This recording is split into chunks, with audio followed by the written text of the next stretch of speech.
Et tu vas nous faire découvrir cette semaine les propriétés apparemment incroyables d'un arbuste méconnu, le moringa. Ah oui, alors c'est des propriétés très intéressantes, mais je me méfie toujours le fait de porter au nu une plante en particulier. Oui. Toutes les plantes qui existent sont très intéressantes. C'est vrai qu'on en parle beaucoup effectivement du moringa depuis quelques années. En fait, c'est une plante issue, en fait, c'est un arbre qui est originaire de l'Inde du Nord, qui est utilisé dans la médecine traditionnelle indienne, le fameuse Ayurveda. Ah ouais. Donc voilà, on utilise toutes les parties en fait du moringa. Là, je suis en train de vous montrer les feuilles. Ouais. Donc elles sont tout à fait intéressantes. Alors tu peux sentir un arôme assez herbacé, épicé, tout à fait intéressant. Elles ont des propriétés nutritionnelles intéressantes. Oui, exactement. En fait, la propriété nutritionnelle de ces feuilles-là, c'est qu'elles sont extrêmement riches, d'une part, en protéines. Donc ça, c'est un point important à savoir. En vitamine C également, en riboflavine, en fer. Donc ça, ce sont des feuilles qui peuvent constituer un complément alimentaire tout à fait intéressant. On peut l'utiliser en tisane, comme c'est le cas avec ce sachet-là. On peut l'utiliser en gélule, mais je recommande pas. Je trouve que c'est plus intéressant d'utiliser en fait la poudre broyée de feuilles de moringa. Hop, juste, tu dis riboflavine, ça veut dire quoi? Ça sert à quoi? C'est une vitamine. C'est ça. Alors, du coup, on a vraiment intérêt à l'intégrer à notre alimentation. Absolument. En fait, tu peux l'intégrer dans différentes situations. Lorsque tu es, par exemple, une personne un peu âgée, un senior, donc voilà, ou une personne végétarienne, pour un complément de protéines tout à fait intéressant, on peut saupoudrer en fait cette poudre de feuilles de moringa. Par exemple, sur une salade, sur une soupe. Donc voilà, je vais vous montrer. C'est aussi simple que cela. Ça donne un goût? Alors oui, ça a un léger goût en fait de salade verte. Ah bon, ça va. Donc ça se marie très bien, c'est vraiment très agréable. Et cela peut aussi constituer un apport en fait en minéraux, en vitamines très intéressant pour les enfants, les adolescents qui sont un petit peu, qui rechignent à manger des légumes. Et très intéressant aussi pour les sportifs à la veille de grandes compétitions pour faire le plein de vitamines. D'accord. Et alors, ça possède d'autres vertus? À quoi ça peut servir? Le moringa est aussi très riche en antioxydants. Donc, évidemment, c'est intéressant lorsque l'on l'intègre à son alimentation quotidienne, puisque cela va permettre de lutter contre le stress oxydatif. Stress oxydatif qui, rappelons-le, est responsable de beaucoup de maladies métaboliques, comme le diabète de type 2, ou alors des maladies cardiovasculaires, comme l'athérosclérose. D'accord, donc bon antioxydant. Il y a Oisillon qui dit encore un truc qu'on ne va pas trouver en province, le moringa. Heureusement, il y a Internet. Où est-ce qu'on le trouve? Alors, on le trouve en général dans les grandes chaînes de magasins bio, mais il est vrai que tous les magasins bio ne seront pas forcément achalandés de cette poudre-là. Ce n'est pas encore un produit, on va dire, incontournable. Ouais. Il est peut-être en passe de le devenir, mais en tous les cas, c'est vrai que sur Internet, ça sera beaucoup plus simple. Donc, groupez vos achats, Oisillon, avec d'autres. Oui, c'est ça. C'est celui vraiment qu'on appelle l'arbre de vie, non? Parce que tout ce qu'il a à l'intérieur peut créer la vie, c'est ce qu'on dit, tout est bon dans le moringa. En fait, de la feuille, la gousse, les graines. Et d'ailleurs, à partir de la graine, on fait, qui sont très très riches en acides gras, on fait une huile très intéressante pour la peau.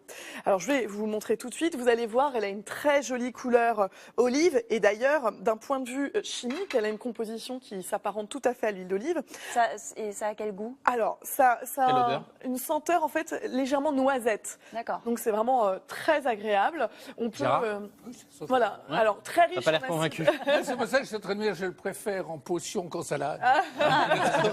Mais du coup, ça veut dire quoi? C'est une huile cosmétique ou c'est une huile alimentaire? C'est une huile cosmétique que tu vas pouvoir utiliser vraiment sur tout le corps. Alors, très riche en acide oléique. L'acide oléique, c'est un acide qui va permettre, un acide gras essentiel qui va permettre de vraiment retenir l'eau dans la peau sans effet occlusif que l'on peut retrouver avec les silicones, vraiment à bannir. Ouais. Ça va pas boucher les pores. Ça ne va pas du tout boucher les pores, donc ça c'est très intéressant.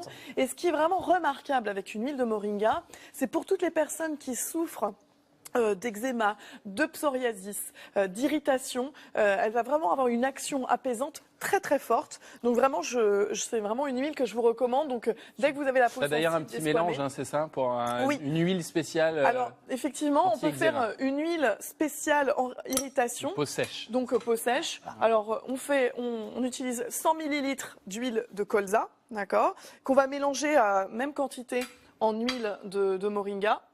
Bon là je vais vite, mais on va dire que j'en mets 100 millilitres et on va rajouter une vingtaine de gouttes d'huile essentielle. D'huile essentielle de camomille matricaire. Matricaire. C'est une huile essentielle qui est extrêmement anti-inflammatoire. Donc vous allez faire ce mélange-là, le mettre en fait tout simplement dans un flacon, et ensuite pouvoir l'appliquer sur toutes les zones qui sont irritées, desquamées, rouges, et notamment voilà, ça va vraiment vous aider. Et on peut l'utiliser sur les enfants. Vas-y, maman. On peut l'utiliser sur les tout à fait. L'huile en fait essentielles végétale de moringa et en elle-même est tout à fait utilisable sur les enfants, justement lorsqu'il y a des zones irritées, notamment au niveau du siège, ou alors effectivement la zone du pli du coude ou interdigital lorsqu'il y a des petits de l'eczéma. Et dernier point aussi très intéressant sur l'huile de moringa, elle s'utilise fort bien, je pense à toi Fabien, sur les cheveux, justement parce que ça permet de régénérer, de réhydrater des cheveux qui sont un petit peu secs. Après, il faut se les laver, etc. Alors oui, en fait, ce qui est vraiment toujours très bien sur les cheveux, c'est de faire un masque avec de l'huile végétale que tu vas appliquer 20 minutes avant de te nettoyer les cheveux. Ça va permettre vraiment tu une sais, action ton très histoire, ça me rappelle un peu un truc qui m'a pas plu. Ça s'appelle la spiruline. C'était de la poudre d'algues, tu vois, qui ressemble en fait. qui avait des propriétés aussi exceptionnelles. Et moi, ça m'avait foutu des allergies du diable, ce truc-là. Et depuis, toutes ces substances-là un peu bizarres. Mais je suis d'accord avec Fabien. Moi aussi, j'ai essayé la spiruline, ça m'a pas réussi du tout. J'étais pourtant pas en surdosage. Alors là, ça n'a rien à voir. Là, la spiruline, il s'agit d'une algue. Et là, on est sur des feuilles, plantes. des feuilles qui sont en plus très intéressantes, très connues aussi, qui sont utilisées en fait dans des zones où il y a des problèmes de nutrition très importants pour justement des personnes qui sont en situation très grave de déficit alimentaire. Donc, on va dire c'est très très bien toléré et en plus très utile. Donc, en Occident, évidemment, pour nous, ça va être un petit complément, mais par certains endroits, ça peut être vraiment. Non, mais je vais essayer. Et c'est dans ce sens ça n'empêche pas qu'on va tenter.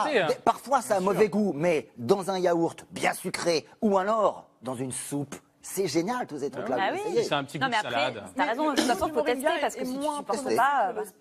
Le goût de la moringa est moins prononcé. Je connais très bien la spiruline, donc c'est un petit peu plus effectivement compliqué. Gérard avait une remarque à faire avant de terminer. Non, je dis en aparté à Maya, j'ai quand même resté au Morito.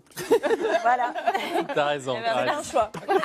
Merci beaucoup Anne-Marie. On retrouve toutes ces informations sur le moringa que vous pourrez découvrir si vous ne le connaissiez pas. C'est dans les pages de notre partenaire, le magazine Féminin Bio, actuellement en kiosque. Et pour le Morito, c'est un autre magazine.